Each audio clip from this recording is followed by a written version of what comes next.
Hasten the repair salat of Imam Sallallahu ala Muhammad wa Ali Muhammad.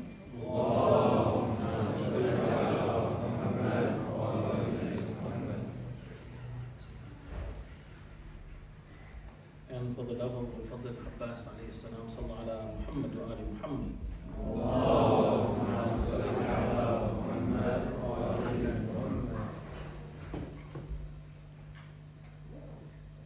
بسم الله الرحمن الرحيم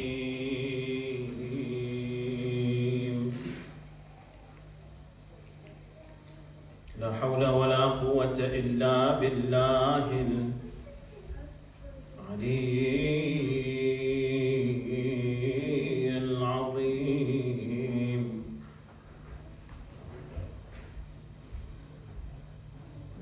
صلى الله عليك يا سيدي ويا مولاي يا رسول الله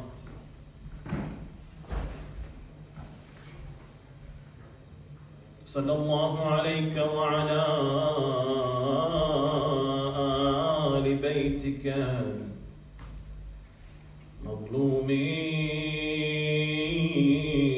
مظلومين الشهداء المضطهدين لعن الله الظالمين لكم من الأولين والآخرين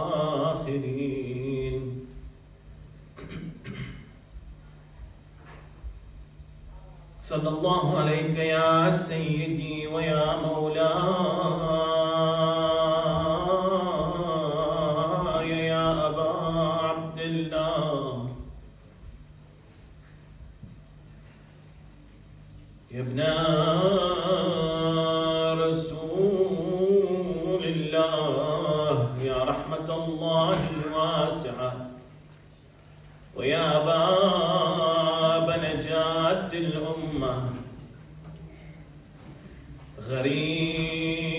غريب عطشان ذبيح سليم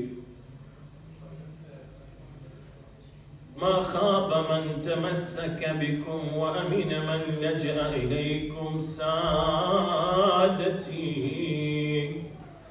فيا ليتنا ثم يا ليتنا كنا معكم فنفوز والله فوزا عظيما.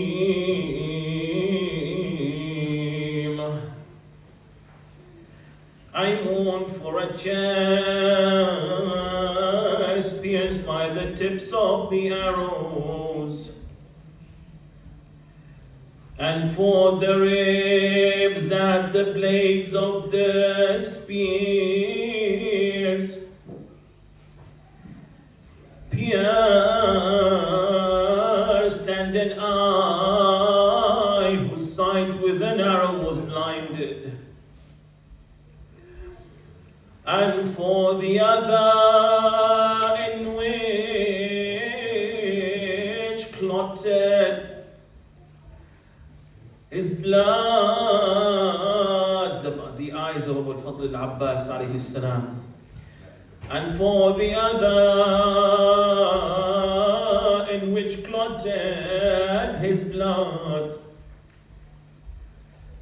and a burning heart which refused except to remain thirsty for water to be drank before the mouth of Husayn was forbidden. I grieve for the protector of the caravan when he fell from his horse, and here was the grand Musab, Hayab, the grand Musab calamity. The banner has fallen, the moon of the clan has collapsed, al-Abbas, Qamar al-Ashira, Abu al-Fadl al-Abbas. The banner has fallen, the moon of the clan has collapsed. The decree has been fulfilled, and the decree of your Lord is inevitable.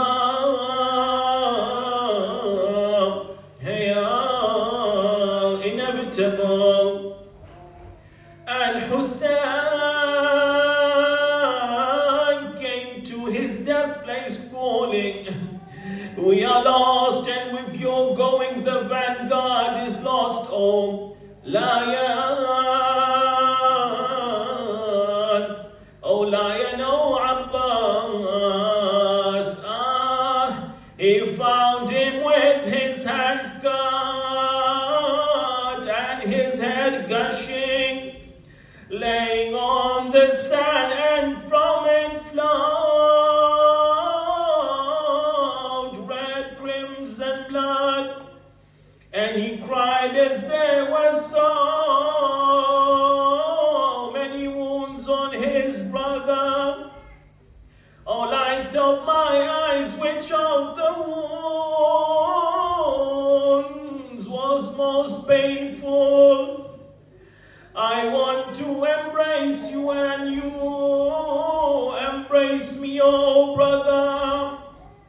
But you do not have any hands or wrists to embrace me.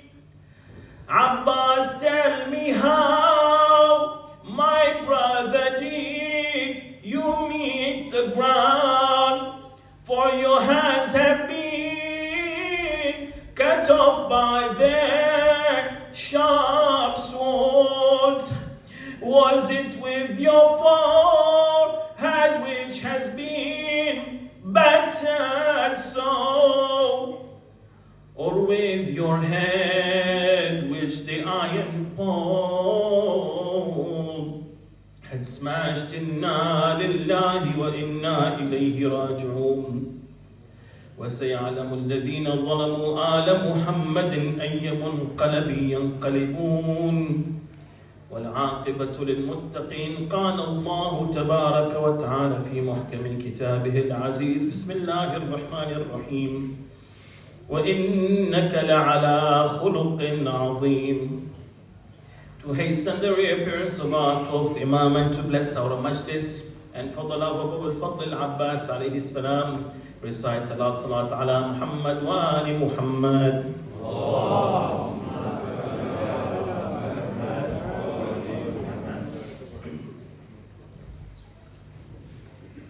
Respected brothers and sisters, as we continue in our series of lectures in which we attempt to reflect upon the grand and paralleled school, that is the school of Karbala of Imam Husayn alayhi salam, amongst the discussion that I had is that when there is a reform, the success, the attachment of the general people to the lessons, the morals, the thesis statement of this reform depends upon the personality that is the reformer themselves. When we want to analyze the character of Imam Husayn alayhi salam, there are many different methods.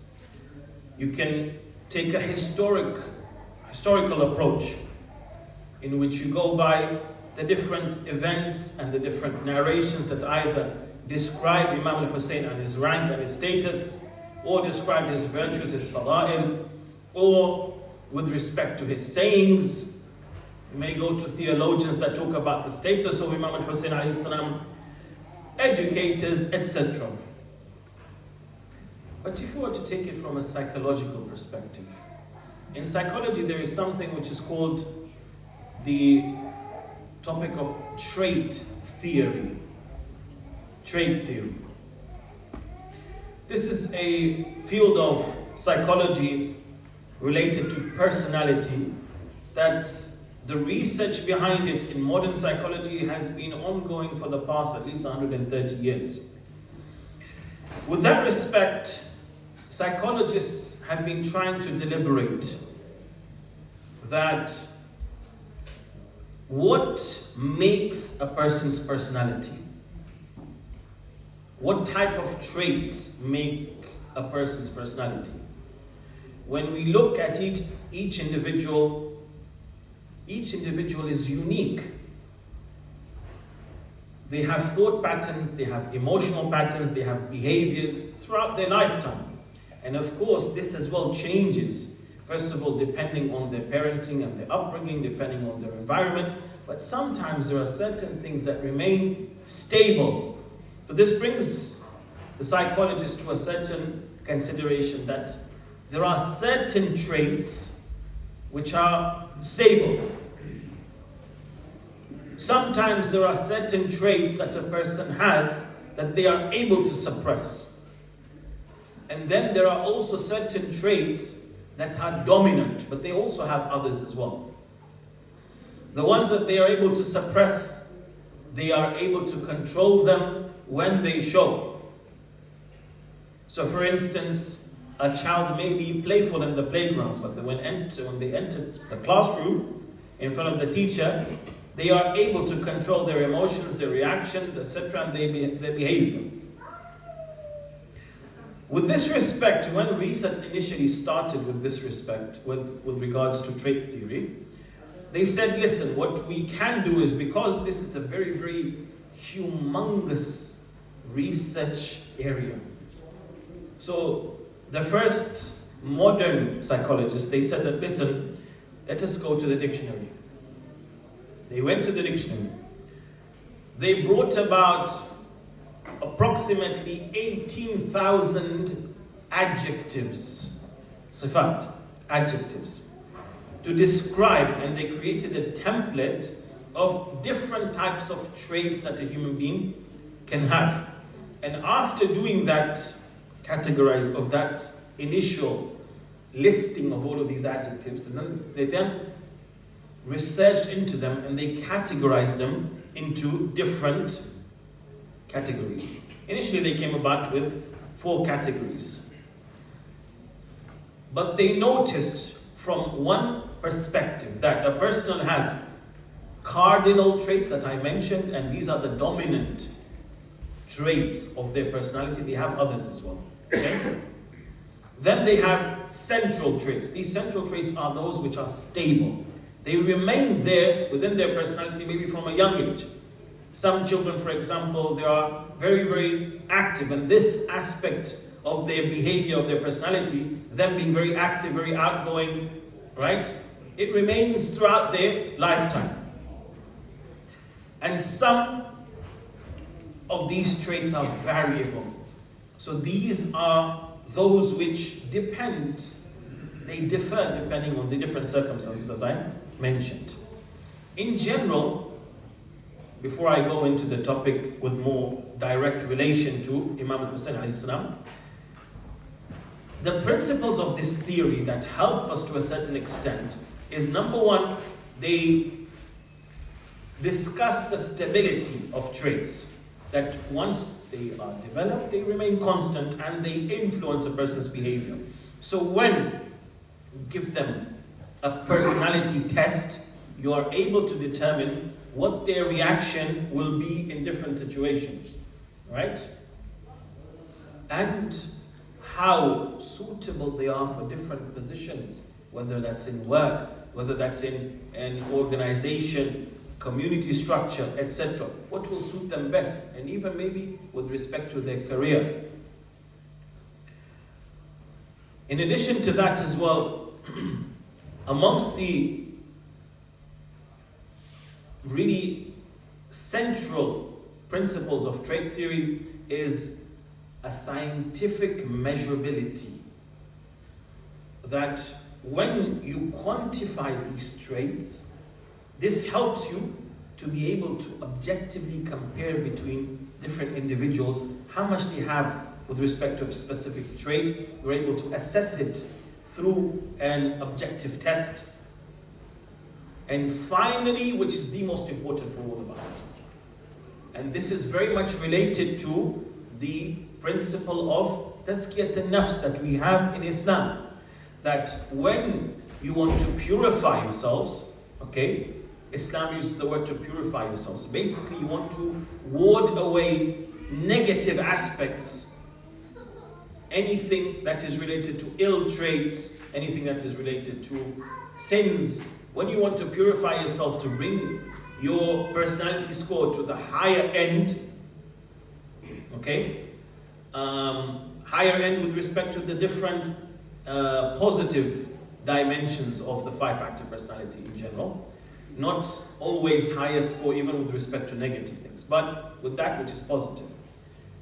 When you explore it from a scientific, psychological perspective, you will be able to find out how to carve these traits into you. All right? So it's not just a matter of identifying who has how much and being able to test them. No. Then after that, when you come to assess that his so-and-so has this much, now you can start to develop approaches within developmental psychology in how to enhance some of the traits that they lack. Now this brings us, and by the way, I mentioned the fact that they also use this in businesses. Now, in my own work, a few years ago, we actually did the business equivalent of personality assessments. And after that, we came to know our own work place personalities, or our the way that we operate within our business, our work. And with that, how we relate with respect to the rest of the team, and how to be able to work together properly in the most cohesive way and suitable way that suits each other for the best outcomes and the fastest output. For example, some of our team members were overcautious, and this was a central part of their personality. Now, when you have somebody who's overcautious, right, you would face, especially when they may be in a higher position, when you want to bring proposals, you will be facing quite a lot of hesitance in decision making. Hesitance in decision making will lead to what? Less productivity, correct? Less initiation of strategic projects. So as a result, when you are able to assess your personality through the training, we're taught how to communicate with them, right? When you want to communicate with them and they have a hesitant personality, you start to communicate with them based on the items or the issues that they normally feel that we have to be overcautious about or cautious about. So you start to do and explain that we've already done the due diligence. 1, 2, 3, 4, 5, this is the needs assessment. These are the possible scenarios that we may face, possible challenges. And now, this is upon you to take a decision. So it becomes easier. Now, after all of this work, basically, what happened is that after approximately these past 130 years of work, they developed a five-factor personality model. Now, from an Islamic perspective, when we try to look at trait theory, we on the Islamic side, we have something which is referred to as spiritual perfection, spiritual purification, as I mentioned. When we look at the lives of the Ma'sumin alayhim salam, their roles were two, okay? One part of their role was actually to teach the intellectual side of things, explaining their sharia, explaining their ahkam. But the second part was for them to actually be role models. So the content of the message of Islam is embodied in their personalities. Now, when we recognize the fact that they are not only highly developed personalities, they are actually divinely guided, infallible personalities. With this respect, if you were to come to look at them from the dimension of trait theory, they are above the scales. They're not even on the highest end of the scale. They are at the infinite end of the continuum of the scales in these 5 dimensions. So now, when we are explaining the personality of Imam Husayn based on trait theory, this is more of a descriptive exercise that we're doing. We're trying to describe it based on this currently existing model, but whilst fully acknowledging that we have limitations when we try to understand a ma'soom. What does the Holy Prophet say? Sallallahu alayhi wa alayhi.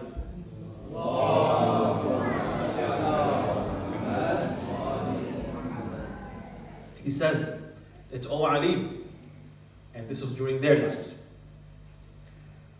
amongst the men, nobody has understood Allah subhanahu wa ta'ala except me and you. He tells Amir ibn Isa. And then he says, nobody has understood me except Allah and you. And nobody else understands you except Allah and me. Telling Amir ibn Isa. So for me and you, we are limited, and especially based on these current constructs, we will never be able to understand the core of a ma'soom. However,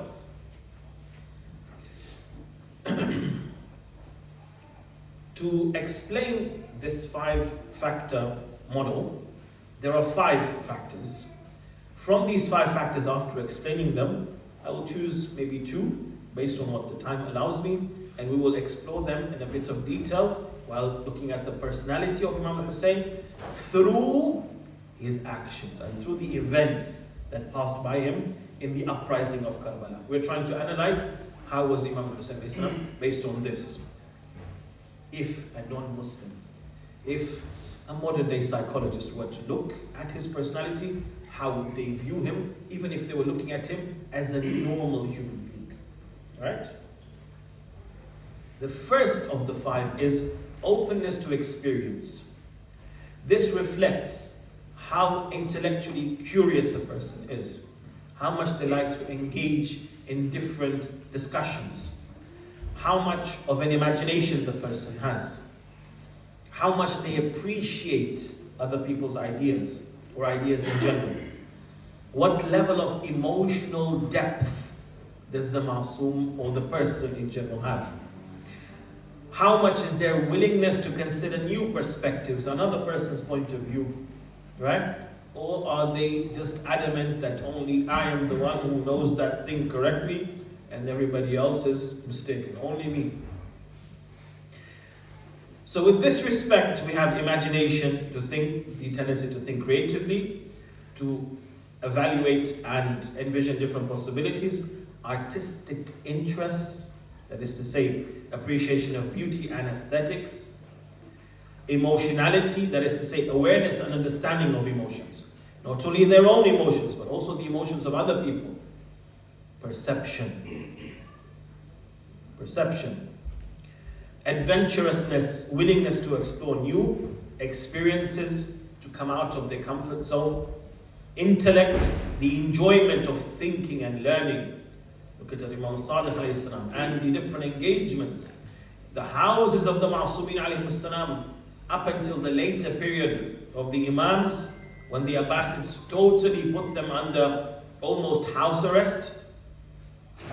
Before that, their homes were open. You would find that Ashab would go to their home, they would knock and they would be sitting over there. They would have their scrolls and they would be writing. One Sahabi would come, he would sit down at the house of the Imam alayhi salam. After performing, let's say, Hajj, they go back to pass by Medina. They stay there for a few weeks. Every day they go to the Imam alayhi salam and they write riwayat, they write a scroll. They could have been there for an afternoon. They could have been there for an entire day. Every one of these riwayat, all these discussions, they would write down. This happened, Imam told this person this person that. And openness to values or liberalism.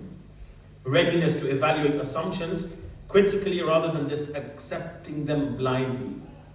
Is the person naive? Or is the person, do they have a critical evaluation of different thoughts and ideas?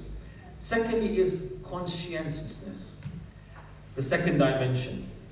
This concerns self-efficacy, meaning what? How confident is a person in themselves to complete different tasks? Do they feel, I can't do it immediately? You tell them, do this, no, I can't do it. Or do they have confidence? Secondly, orderliness and structure. Now, with respect to orderliness, I can tell you that ladies are far more organized than us and us men. We suffer with this respect. It is something that we can learn truly. Dutifulness, commitment to moral and social obligations, right? Visiting people. This is an example. Social relations are very important, and to honor people, to maintain these relations. In one of the riwayat, we have a mention that the Holy Prophet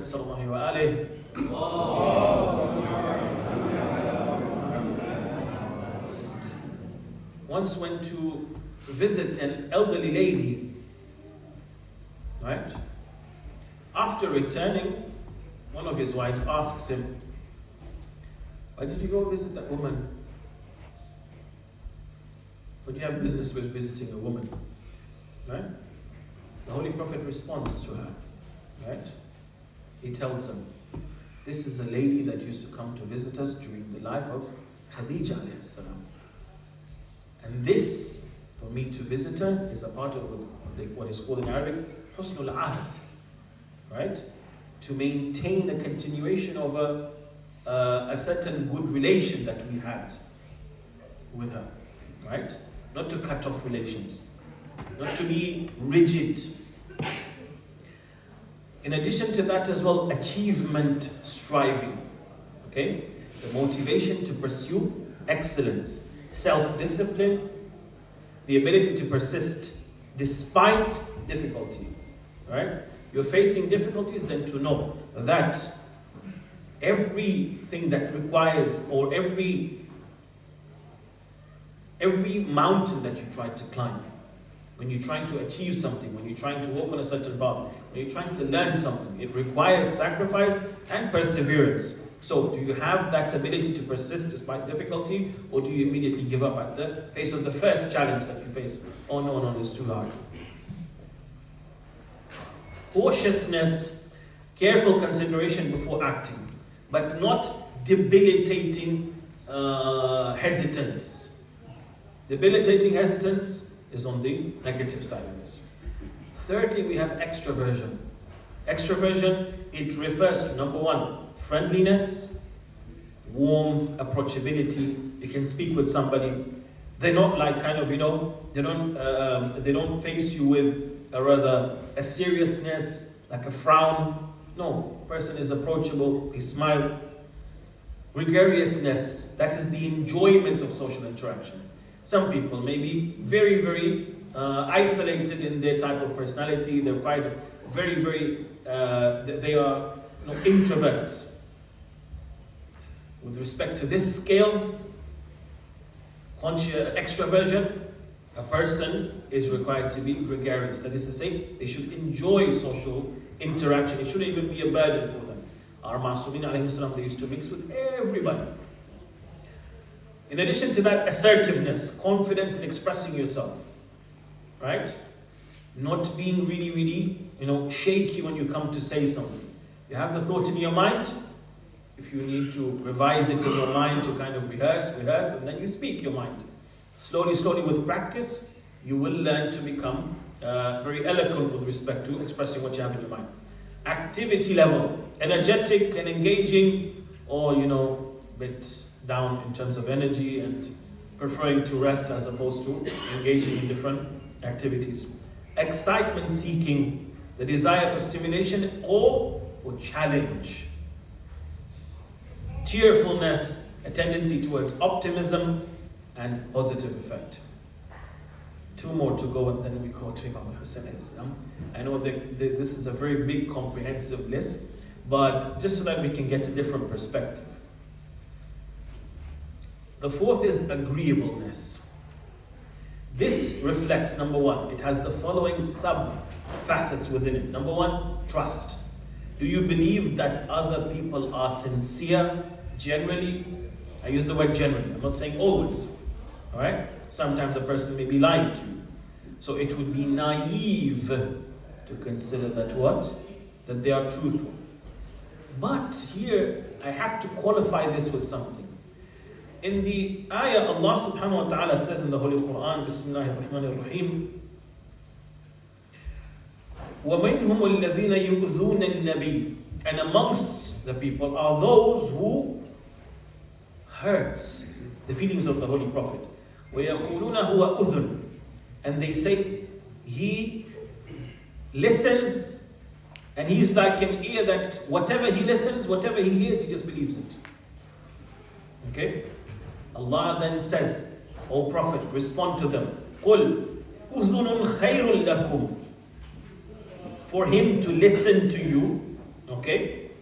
He is being attentive to you, okay? He's an ear of goodness. He's open to listening to your perspective, to what you have, to what complaint you may have, sometimes to what reasoning for not doing something, right? He is open to listening to you. Then the ayah says, وَيُؤْمِنُ بِاللَّهِ وَيُؤْمِنُ لِلْمُؤْمِنِينَ. He believes in Allah and he what? He trusts. Not يُؤْمِنُ بِالْمُؤْمِنِينَ, يُؤْمِنُ لِلْمُؤْمِنِينَ. And he trusts the believers. In other words, he takes you at face value. He doesn't say and have a negative kind of waswasi thinking that, you know, that guy, even though he told me that he was going to do 1, 2, 3, I don't trust him. Or so and so said that, for example, they're sick. No, I think he's lying, he's playing around with me. Not to have su'van, right? The Holy Prophet was trusting. Yes, he knows, he's not naive, where there is a necessity that one person may not fulfill what is required of them, he will make his contingency plans, right? But at the same time, he will operate by taking you at face value, with respect. He offers you that dignity. Morality and straightforwardness is a part of agreeableness as well. That is to say, honesty, integrity. Altruism, that is to say, the concern, the selfless concern for others. Being prepared to give his life so that me and you today can be guided. Cooperation, willing to work with others. He was willing to work with the people of Kufa. Modesty, that is to say, this humility and absence of arrogance. He didn't go over there to the battlefield with the 30,000 and tell them, I am from Ashab al-Kisa. Oh Allah, I am from Ashab al-Kisa. Destroy all these people right now. They shouldn't be in front of me. No. With utmost humility, speaking with them, trying to guide them till the end. Sympathy, that empathy and compassion towards the suffering of others. Okay? And finally, neuroticism. Neuroticism, it refers to emotional instability, a vulnerability to psychological distress. This is very important for us to kind of think about, and this requires a different lecture, but in general, how prone is a person to anxiety, the tendency to worry and fear constantly, to anger? How susceptible is a person to frustration, irritation, right? Sometimes a person may become quickly irritated. Parents, for example, sometimes when we have small kids, child has become najis or made something najis, we quickly become irritated, we start to shout. Depression, self-consciousness, that sensitivity to criticism and embarrassment. Oh my God, what will others think of me? How do I look? Right? What am I going to do over here? Did they like my lecture? Did they like my speech? This has to be balanced. Immoderation, difficulty controlling impulses, right? And desires. Sometimes a person may do something, may say something without thinking about it, just out of the spur of the moment. And finally, vulnerability. How difficult it is for them to cope under stress. Okay? Say the shuhada, sallallahu alayhi, the shuhada of Karbala, Ahlul Bayt alayhim as-salam. The ashab, according to some of the maqatil, some of the historians, for 3 days they didn't have water or food. For 3 days. Did they just totally surrender and just say, no, just give us water, whatever you want, just give us water and food? Or did they cope under the stress that they were facing at the time? Now, again, just to kind of qualify this again, the the Ma'asumeen alayhi salam, Ahl al-Bayt alayhi salam, Sayyid al-Shuhada, when we try to dissect or analyze their personality based on the 5-factor model, this is just a description, trying to understand it from a certain lens. We're not saying that this scale is the perfect scale to understand a Ma'asum, because their personalities are divinely inspired.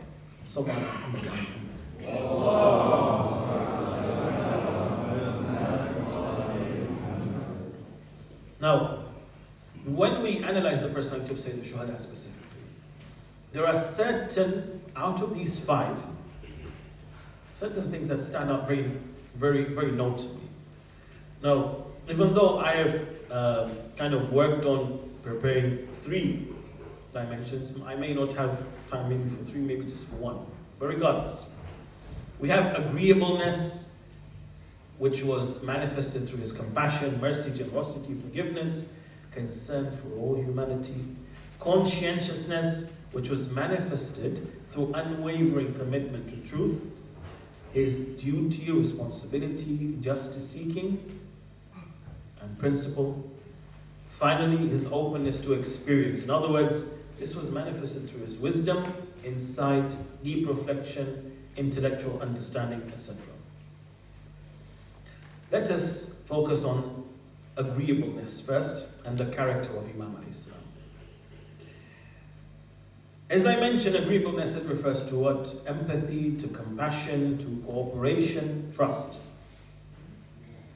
If we were to look at our Imam alayhi salam's personality, one of the things that we find is that there was a synthesis between compassion, but at the same time justice. His kindness, it never weakened his commitment.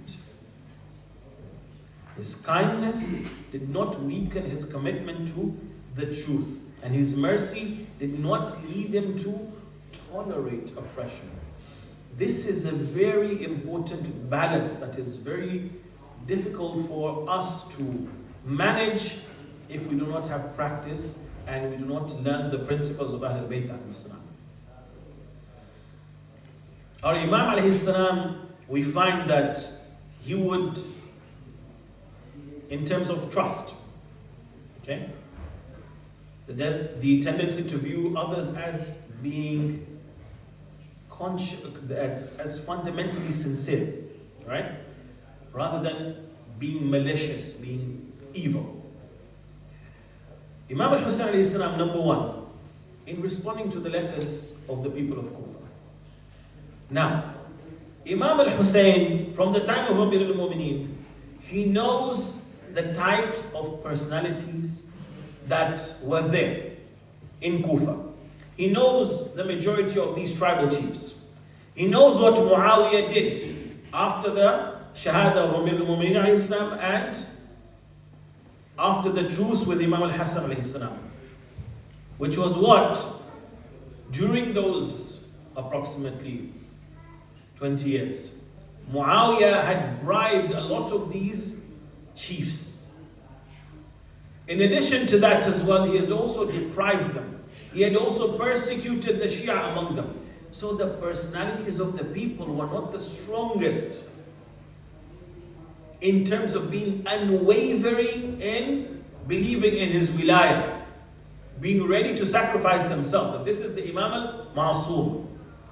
However, thousands of letters arrive at the lap of Imam al-Husayn alayhi salam. He carried these letters with him as evidence up until the plains of Karbala. He had certain camels just to carry those letters. And when he was facing those people, he showed them. Didn't you and you write these letters to me? Fulan and Fulan, now you're standing on the other side. But initially, in that trust that he was showing, the political realities were different. He dispatched Muslim al-Aqil, but however still he demonstrated the willingness to honor the apparent sincerity of the people, rather than cynically dismissing them. A second example. Now the battle is brewing. After Imam al-Husayn alayhi salam has arrived at Karbala, now the reinforcements of Umar ibn Sa'd's army are coming. and they numbered up until 30,000 when all of them had gathered over there, correct? But Imam Husayn alayhi salam is still continuing to try to parley with them. He's still trying to negotiate with them. He's still trying to advise them.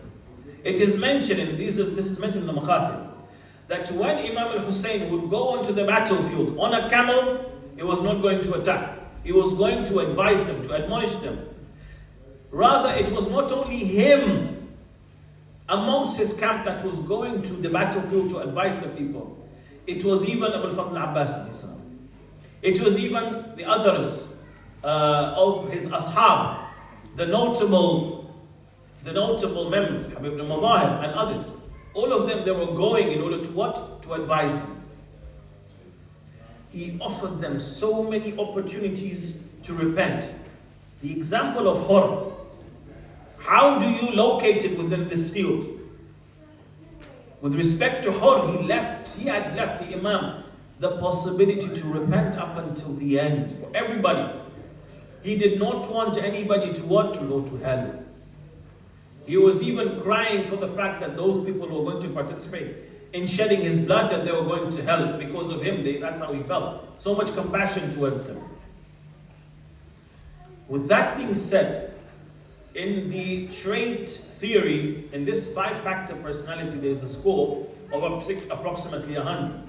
Now, would a psychologist actually put the personality of Imam Husayn Islam with respect to agreeable, or this, with respect to trust? Okay? Would he put it as 100? No. Why not? Does that mean that the Imam has some deficiency? No, not at all. If you put it at 100, it would mean that the Imam would naively believe everybody. The Imam wasn't naive. Right? So you would have to factor in a few points less than 100. He was trusting, okay? But at the same time, what? The Imam alayhi salam, he was also aware of their true intentions. So he was trying to take all of his different contingency plans. So he drew his battle strategy. They dug a moat and they put firewood around that. And they had put the camp, the back of the camp, there were hills, right? They were hills so that they would be naturally protected as possible.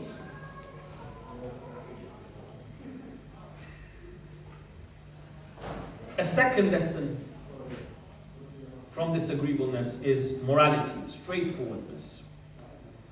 It refers to sincerity, honesty, integrity, transparency. Imam Husayn, why are you uprising? He tells you. This is the mission statement. Before even leaving Medina, he's giving the mission statement. Listen, people, I'm uprising. Why is the reason for me uprising? Do I want to take control of everything? Am I remaining silent, not telling anybody what I want to do, and just trying to, kind of work through a coup d'etat? No. From the very beginning, he announces it. I am going to uprise against this tyrant who is not befitting to be the Khalifa of the Muslimin. He has 1, 2, 3, 4, 5 problems. The Ummah is in a really critical state.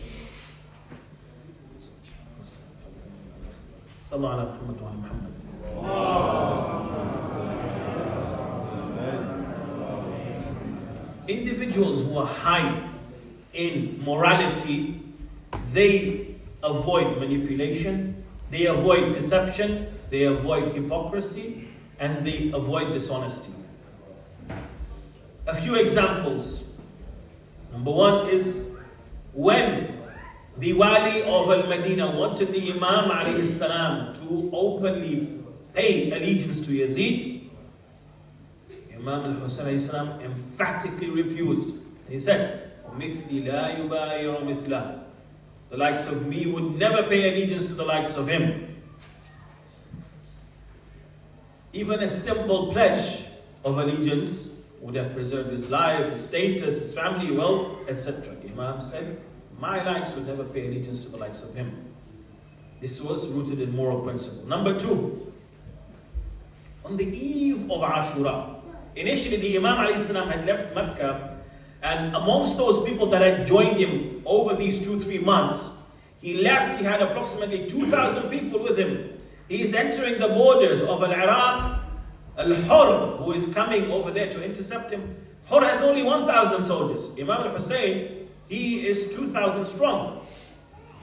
As they come to Karbala, during this period, Imam Husayn is telling them that my people, my uprising is based on a moral principle, whatever the results may be. Those of you who are seeking booty, who are seeking to loot, who are seeking riches and gold and wealth and status, this is not the purpose of my uprising. So people slowly started to leave him. Now only a few are remaining with the Imam alayhi salam on the day of Ashura. On the eve of Ashura, the Imam extinguished, he turned off the lamps. And then he informed his companions that the enemies only want him. Look at this principle stance. Would any one of us, normal people, would we do it? Would we forsake any help that we would get in this critical situation that is life and death? We would say whatever, help that we can get, it's fine. You wouldn't give anybody a chance to thereafter leave you based on their own free will. You say, come, bring others as well. Correct? Defend me. Imam is saying, listen, they only want me. Every single person was allowed to leave. هذا الليل قد غشيكم فاتخذوه جملا. This night has overcome you, so take it as a mount, ride it, go away, leave if you want. He tells Nafi' bin Hilal, oh Nafi', right? As he walks with Nafi' away from the camp as well, and he takes him by himself. Oh Nafi', do you not want to live, to prosper? These people just want me. Leave if you want. Nafi' falls to his feet, to the feet of the Imam alayhi salam, and he tells him that I would never leave you, Ya Aba Abdullah. Whatever happens, let it happen. But I will never leave you. This is principle. So he did not manipulate anyone. There was no emotional pressure. There were no false promises. And Imam was honest with respect to what? It is mentioned that in the night of Ashura, Imam even showed the shuhada their places in Jannah. And Habib and the others, they started to joke with each other. Right? So, at that, the Imam even showed them a bit, tomorrow we're going to be martyred, we're going to be chopped to pieces. With morality, Imam Husayn was called not only just 100, the epitome of infinite continuum in what a makhluk, what a creature can have with respect to morality. How much more time? 5 minutes? All right. A final one out of the agreeableness, and of course even agreeableness, we have not covered all of the sub-facets of agreeableness. Altruism, which refers to selfless concern for the well-being of others. Highly altruistic individuals, they are always willing to sacrifice time, their own time, resources, comforts, even personal interests for others. Today, alhamdulillah, in the community, we have selfless volunteers.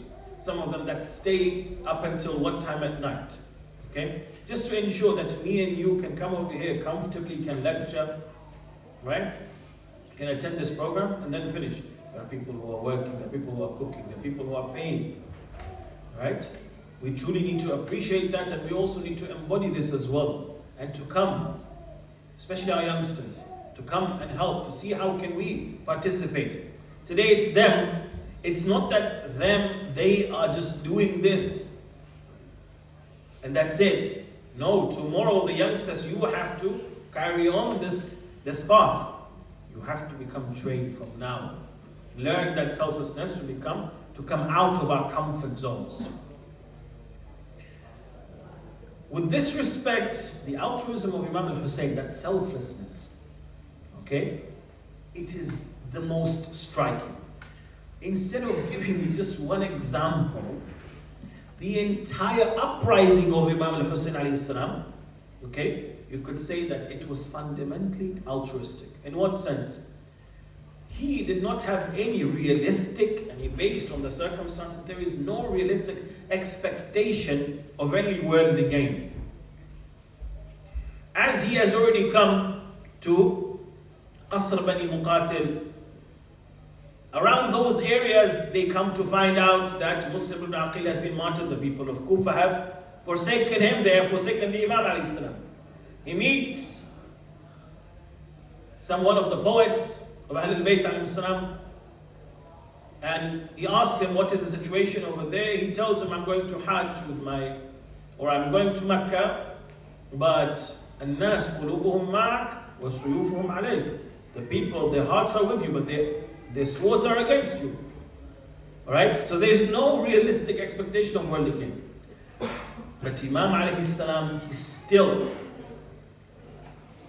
the most perfect personality that existed at the time. That if you were to analyze his personality with respect to the 5-factor model, you would get the perfect balance, okay, of a human being. The highest of scores that maintain a balanced personality, and he was unparalleled. He's a ma'soom, does not sin, does not err.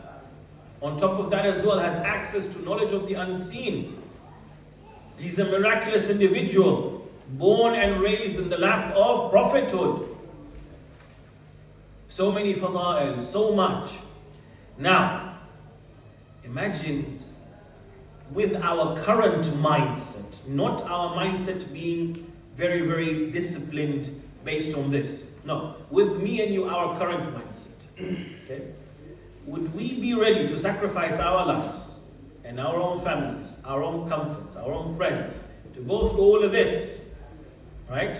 3 days without food and water, just so that for everybody else to be guided to expose the narrative of the Umayyads that they are truthful, they are sincere Muslims, they are good Muslims, and that Ahlul Bayt alayhi salam are the ones who are in the wrong. And the innovations are continuing, and there is a worry that paganism was actually what Banu Umayyah were planning to make return, to extinguish Islam. Their goal was to bring back paganism. That was the goal. Yazid says it in his poetry when they were in Sham.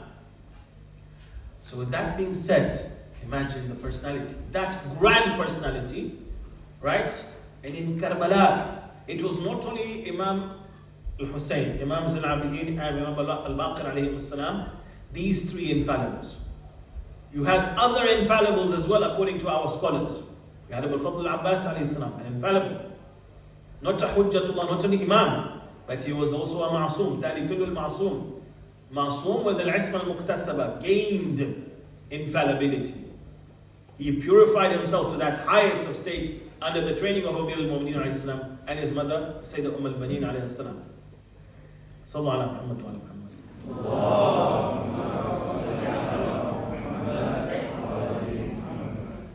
Ali Akbar alayhi salam, another infallible. You had Sayyidah Zainab alayhi salam, another infallible. And others. So with this respect, the sacrifice was very grand. To conclude this analysis of the personality of Imam Husayn alayhi salam, in terms of personality, in terms of weight, in terms of virtue, the most virtuous being of the time sacrifices himself, his 6-month-old baby, and all of this. Why? So that we will know about his uprising, and thereafter, we will mourn him annually. And as we mourn him annually, we will reflect on his principles. As we reflect on his principles, we will be instilled with that enthusiasm and passion to do what? To embody his lofty morals and his message and continue his mission. Respected mu'mineen, amongst the ma'soomeen that I just mentioned right now, we had one who was very exceptional. It is mentioned in a riwayah from Imam Zayn al-Abidin alayhi salam that he says, may Allah subhanahu wa ta'ala have mercy on my uncle al-Abbas, because of the fact that he gave himself selflessly and he did good and he sacrificed himself for his brother until his hands were cut. So Allah subhanahu wa ta'ala replaced those hands with wings with which he flies and soars in the heavens, as he did for Ja'far bin Abi Talib alayhi salam.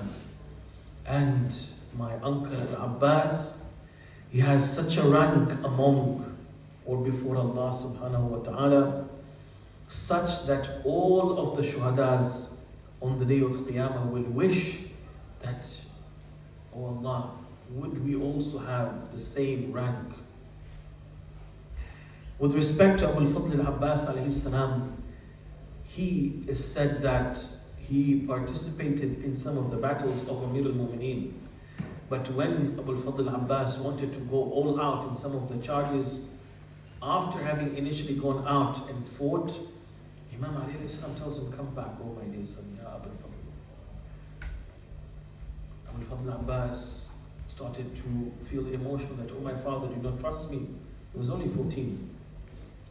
He tells him that, oh my son, you have another day for which I am saving you.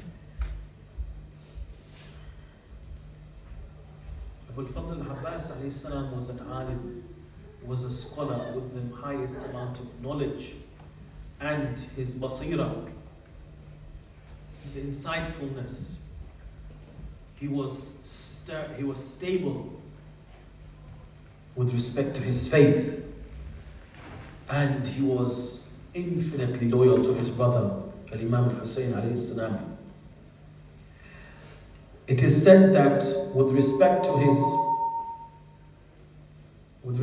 his bravery, he inherited this from his father, Amir al-Mu'mineen alayhi salam, and from his mother's side as well, Fatima bint Huzam, al-Mu'mineen alayhi salam. On the day of Ashura, on the eve of Ashura, Habib al-Madahir, he went out as he heard Sayyidah Zainab alayhi salam and the women folk, they were talking with Imam Husayn, that, oh Husayn, have you tested the intentions of your companions? It should not be that they forsake you tomorrow, they leave you alone. Imam Husayn tells her that, yes, oh my sister, I have done so. And I have only found that those who are left are the strongest in their personality, the most courageous, the most valiant. Habib al-Madahir, as he was walking over there, he overheard this. So he goes to the ashab to stir them to come and to say a few words to calm the heart of Sayyidah Zainab alayhi salam. At that, Abu al-Fadl al-Abbas alayhi salam, he overhears the ashab doing so. And they wanted to come. And they wanted to come to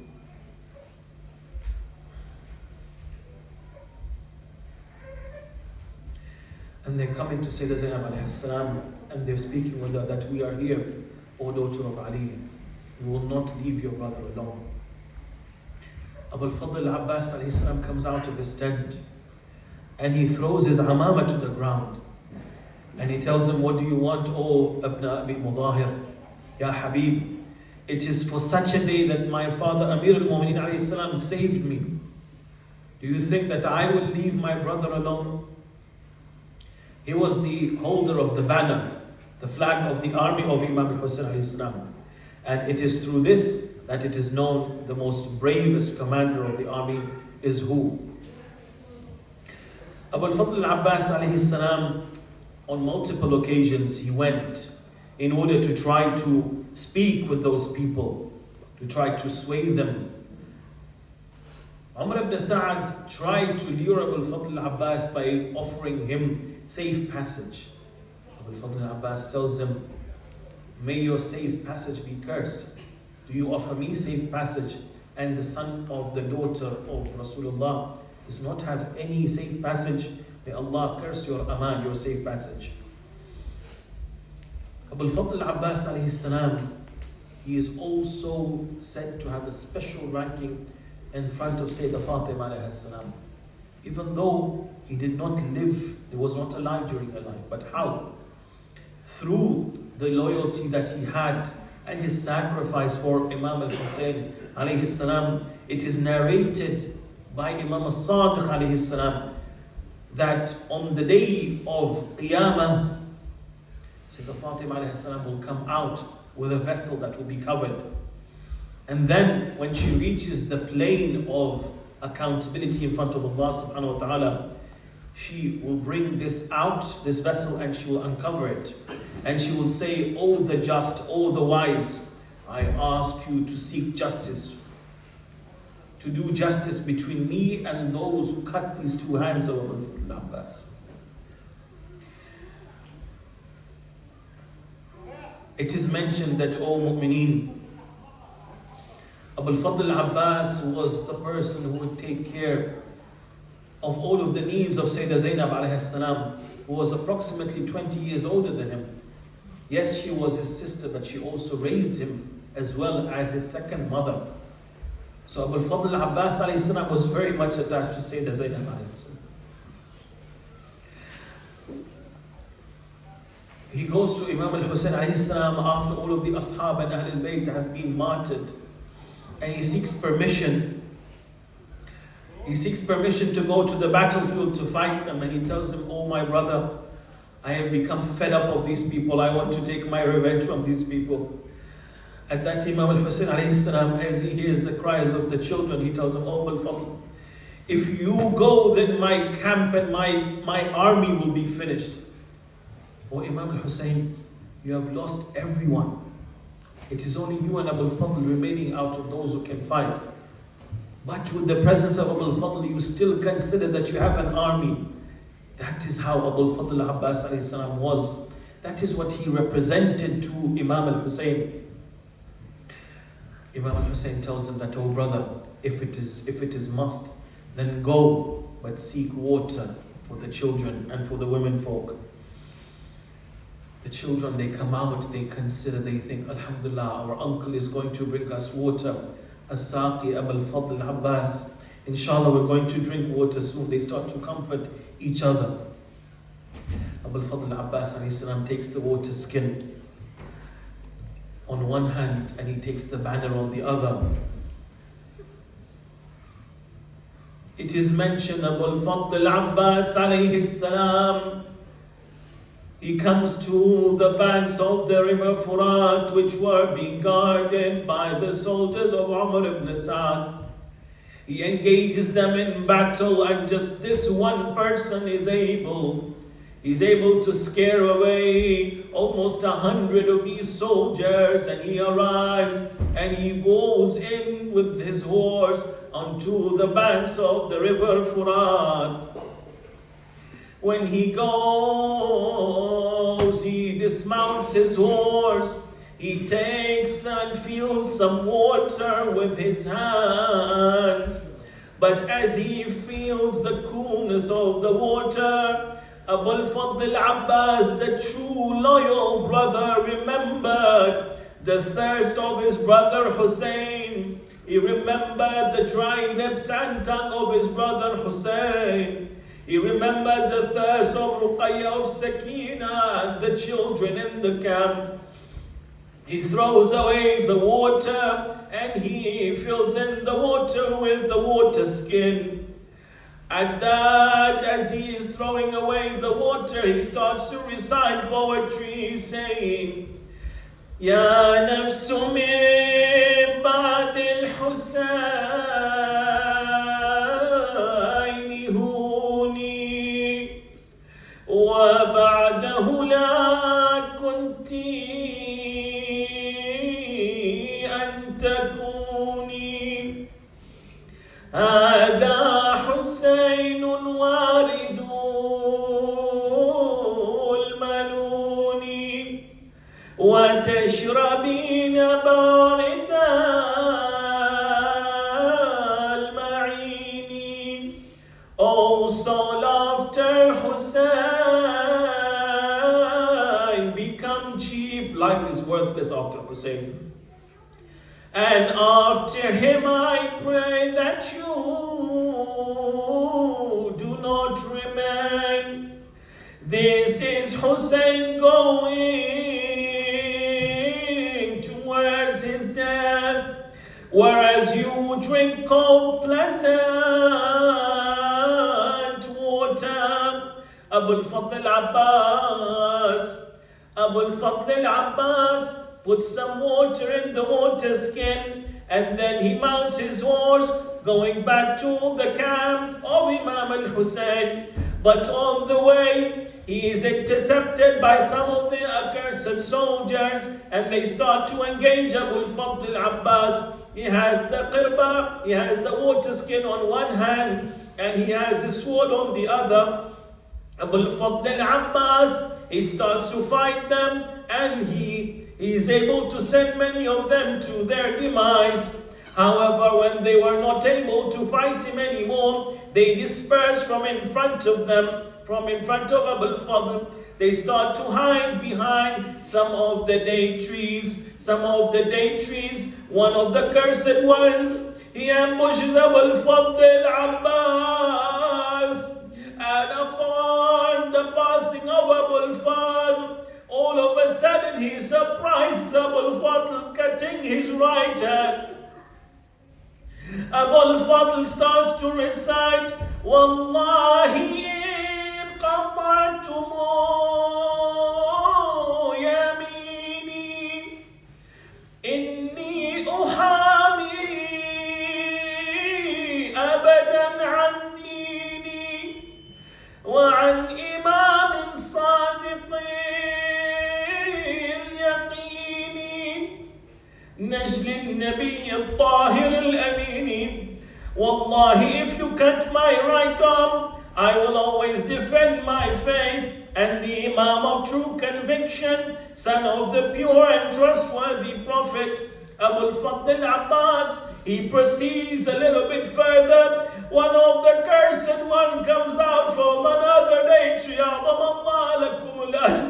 He strikes the left hand of Abu al-Fadl al-Abbas, and at that point what happens is that he is no longer able to hold on to the water skin. So with what remained of his hand, he took the water skin and he held it between his hands and his teeth. He starts to recite further poetry. O soul, do not fear the kuffar, and rejoice with the glad tidings of the Almighty. They have cut off my left arm with their transgression, so cast them, O Lord, in the hellfire. Is Abu al-Fadl al-Abbas, his only concern was to get to the camp, to take water to them. One of the cursed ones shouts to the rest of the soldiers that, O people, fire your spears and your arrows towards the water skin.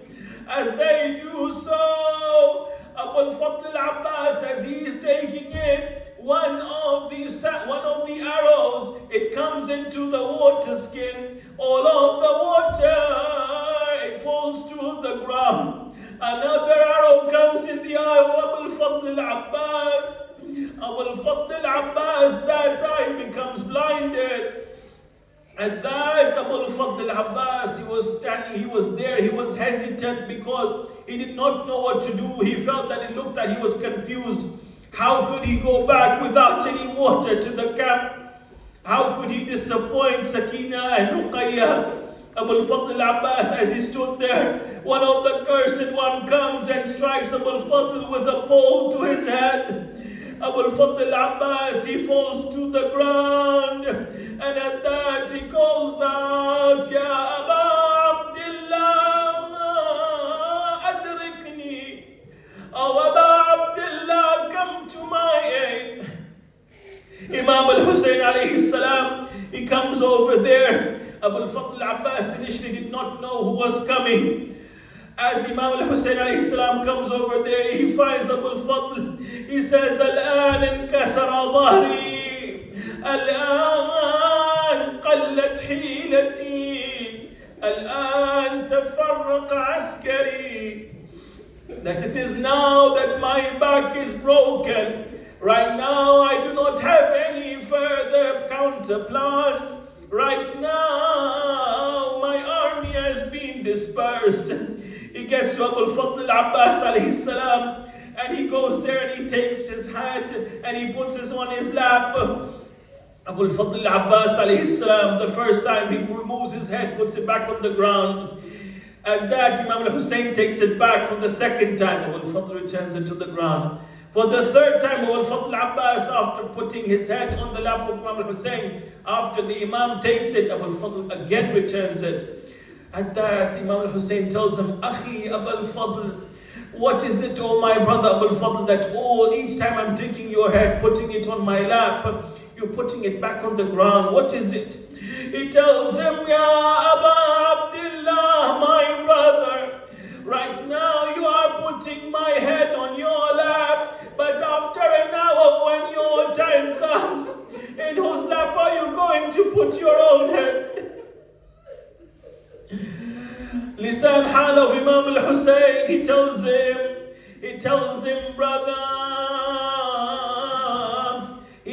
him, brother, where have your hands fallen, oh banner holder?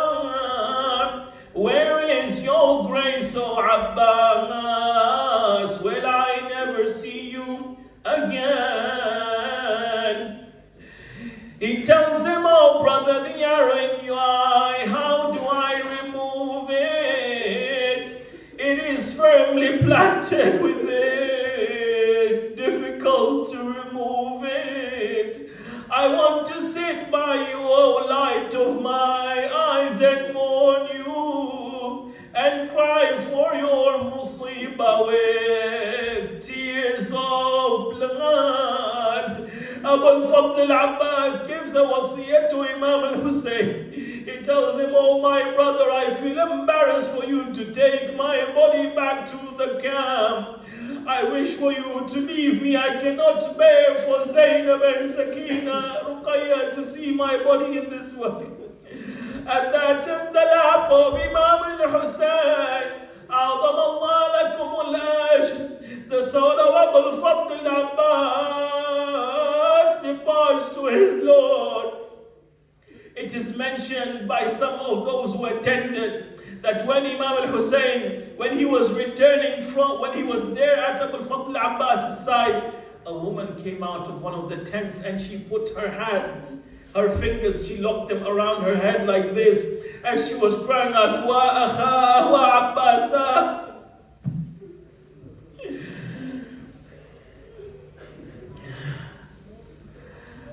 Inna lillahi wa inna ilayhi raji'un. Oh Abbas, the time of smiles is gone forever. How impossible after you it is for me to smile. Inna lillahi wa inna ilayhi raji'un. وسيعلم الذين ظلموا آل محمد أي منقلب ينقلبون والعاقبة للمتقين. O Allah Azza wa Jalla, we raise our hands to you in supplication with the right of these tears, with the right of Abu al-Fadl al-Abbas, the majalis that we have been reciting, with the purity of our love for Ahl al-Bayt, for Imam al-Husayn, for Sayyidah Zainab. O Allah, accept our a'mal, accept our mourning for Imam al-Husayn and Shuhada Karbala, Ya Allah.